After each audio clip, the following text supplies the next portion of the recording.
اليوم في منطقة أم الشبابيط الأبطال الآن يتعرضون إلى تعرض جدا قوي، لكن سيطروا على الوضع والآن بدأت عجلات دواعش تهرب.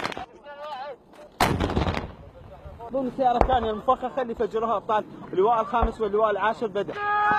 وهذا بعد من عندهم ما هواي بعد من عندهم هيك 3 4 لقوا هيك هو اللي فايز فيها هذا يرمون عليهم. لا تحرك حجيني لا تحرك.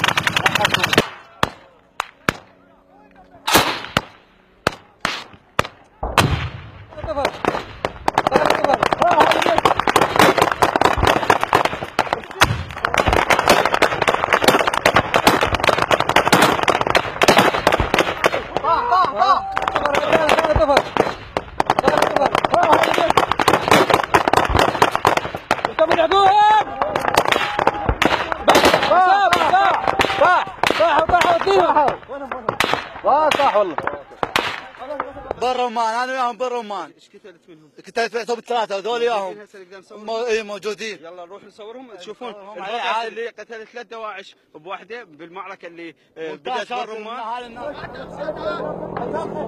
عتاد خفيف عتاد خفيف